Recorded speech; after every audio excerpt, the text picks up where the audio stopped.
বাংলা যা ব্যঞ্জন বর্ণ ইংরেজিতে তা কিন্তু কনসোনেন্ট। তো আজকে আমরা এই ভিডিওতে দেখে নেব বাংলা ব্যঞ্জন বর্ণের সাথে ইংরেজি যে কনসোনেন্ট আছে কনসোনেন্ট গুলোর ফোনেটিক কিংবা ধ্বনিগত পারস্পরিক সম্পর্ক। তো এর আগের ভিডিওতে আমরা দেখেছি ভাওয়েল গুলোর alphabetic sound, long sound, short sound. তো এই ভিডিওতে আমরা শিখব যে বাংলা যে আমাদের ব্যঞ্জন বর্ণগুলো আছে ব্যঞ্জন বর্ণগুলোর সাথে ইংরেজি লেটারগুলির ফোনেটিক রিলেশন। তো দেখুন এখানে ক ক থাকলে কিন্তু কে সি হয়। বাংলা যদি আমরা ক পাই তো ইংরেজিতে কি পাবো? কে এবং সি। যেমন K for kite, C for cat. খ কে এইচ, খ কে এইচ।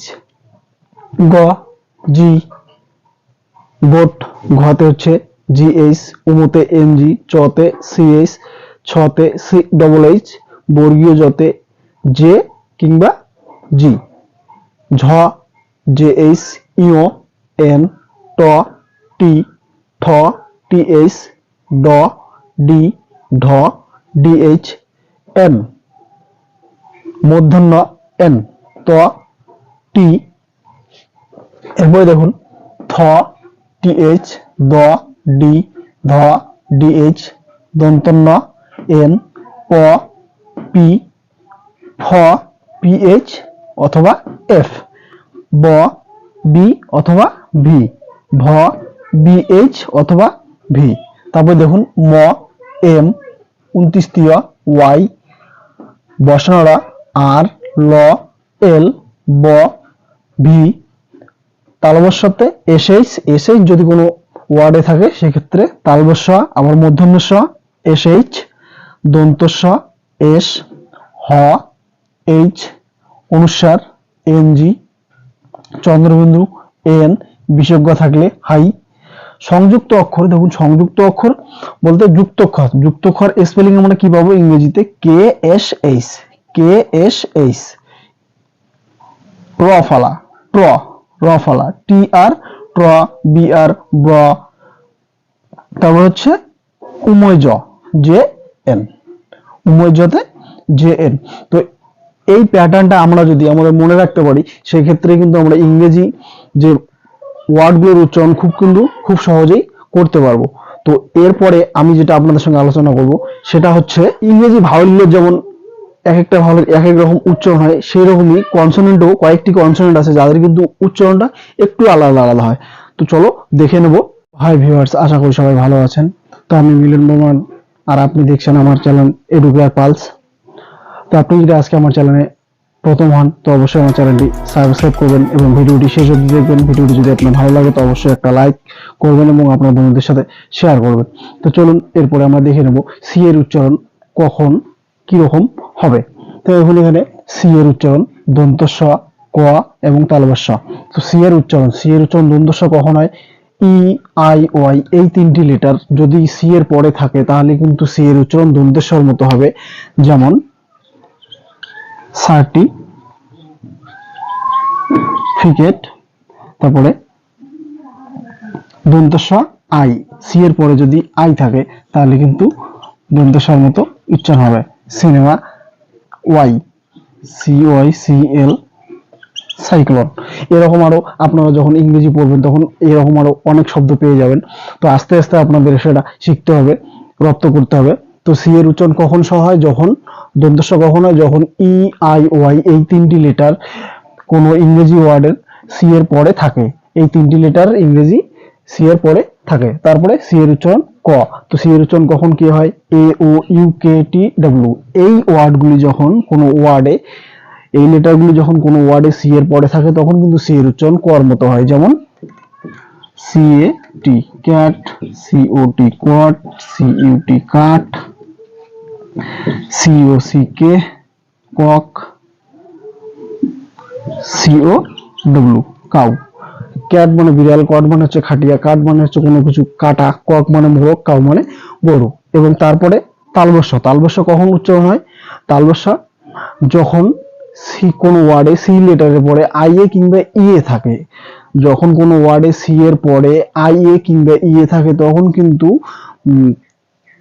সি এর উচ্চারণ তালবস্যর মতো হয়। যেমন সোশ্যাল,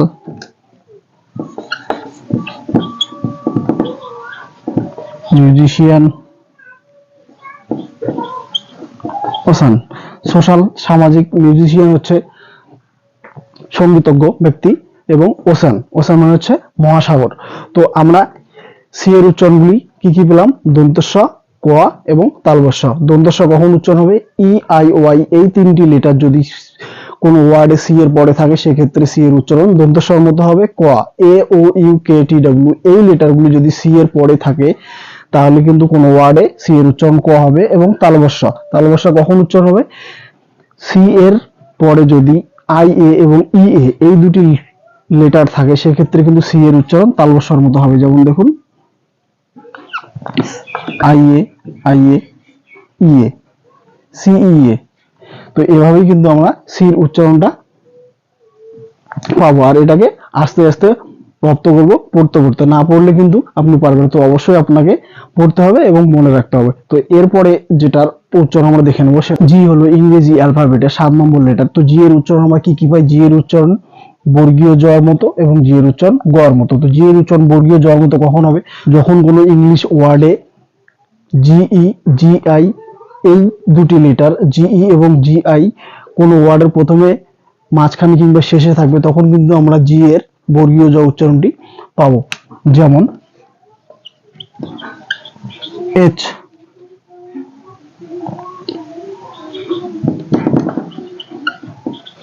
জিঞ্জার, পিজিয়ন, স্টেজ, জাম। তো আমরা কখন জি এর বর্গীয় জ উচ্চারণ পাবো? যখন কোনো ইংলিশ ওয়ার্ডে জিই, জিআই শব্দের প্রথমে, মাঝখানে কিংবা শেষে থাকবে তখন কিন্তু আমরা এই জি এর বর্গীয় জ উচ্চারণটি পাবো। দেখুন এখানে এইচ, জিঞ্জার, পিজিয়ন, স্টেজ, জাম। এবং জি এর উচ্চারণ গ। তো জি এর উচ্চারণ কখন হবে? জি এর উচ্চারণ বেশিরভাগ ক্ষেত্রেই গ হয়। জিই এবং জিআই বাদ দিয়ে, এই দুটি ওয়ার্ড বাদ দিয়ে বাকি যে ওয়ার্ডগুলি যদি হয় জি এর পরে কোনো ওয়ার্ডে এই লেটারগুলি, বাকি লেটারগুলি, তখন কিন্তু জি এর উচ্চারণ গ এর মতোই হবে। যেমন বিগ, গোল্ড, গিফট। তো এভাবে আমরা জি এর গ এবং জি এর উচ্চারণ বর্গীয় জ কোন কোন সেন্টেন্সে এগুলি খুঁজে খুঁজে বের করে যদি একটা খাতার মধ্যে লিখি তো কিন্তু সব খুব সহজে কিন্তু আমরা এটা মনে রাখতে পারবো। এরপরে ইংলিশ অ্যালফাবেটের 19 নম্বর লেটার এস। তো এস এর উচ্চারণ আমরা কি কিভাবে পাই কিংবা কয় প্রকার পাই? এস এস সাধারণত 3 রকম ভাবে উচ্চারণ করা যায়: দন্তস্ব, বর্গীয় জ এবং তালবস্য। তো এস এর দন্তস্ব উচ্চারণ আমরা কখন করব? এফ পি, পিই, টিই যদি কোনো শব্দের পরে থাকে সেক্ষেত্রে আমরা কিন্তু এই এফ পি টি পিই টি এর পরে যদি এস থাকে তাহলে কিন্তু সেক্ষেত্রে আমরা কিন্তু এস কে দন্তস্বর মতো উচ্চারণ করব। যেমন ropes, ships, hopes, kites. F P পিই টিই, এফ পি পিই টিই পরে যদি এস থাকে তাহলে কিন্তু আমরা এসের উচ্চারণ দন্তস্বর মতো পাবো। এসের উচ্চারণ তালবস্য কখন হবে? যখন কোনো ইংরেজি ওয়ার্ডে এস বা ডাবল এস এবং তারপরে আই এ কিংবা আই ও এন শব্দটি থাকবে তখন কিন্তু এসের উচ্চারণ তালবস্যর মতো হবে। যেমন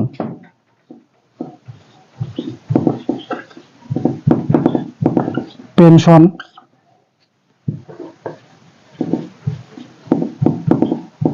মেশন,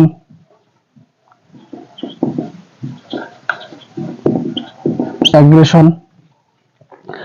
তারপরে এসের উচ্চারণ বর্গীয় জ। এসের উচ্চারণ বর্গীয় জয়ের মতো কখন হবে? যখন B E, G, double G, O E, I E, Y এবং তারপর এস থাকবে। মানে কোনো ইংরেজি ওয়ার্ডে B E, G, double G, O E, I E, Y এবং তারপরে এস থাকবে সেক্ষেত্রে কিন্তু এসের উচ্চারণ বর্গীয় জয়ের মতো হবে। যেমন ব্যাক্স, এক্স, ট্রাইবস, স্টোরিজ। এরপরে আর একটা ওয়ার্ড থাকে, টি হচ্ছে ইংরেজি অ্যালফাবেটের 20 নম্বর লেটার। তো টি এর উচ্চারণ আমরা কি কি পাবো? টি এর উচ্চারণ তালব্য চ, দ এবং থ এর মতো। তো টি এর উচ্চারণ তালব্য কখন হবে? যখন কোনো ইংরেজি ওয়ার্ডে টি এর পরে I A, I E, I O থাকবে, তখন কিন্তু টি এর উচ্চারণ কিসের মতো হবে? তালব্যর মতো হবে। যেমন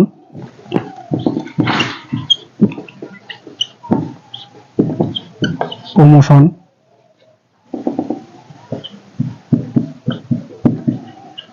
ইনিশিয়াল,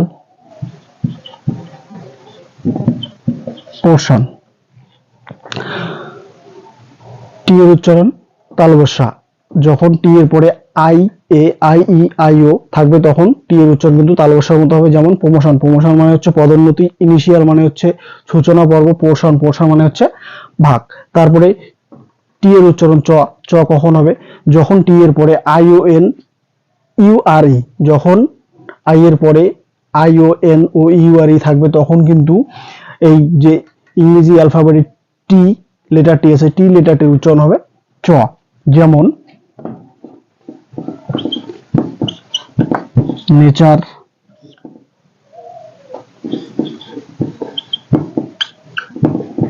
ক্যাপচার,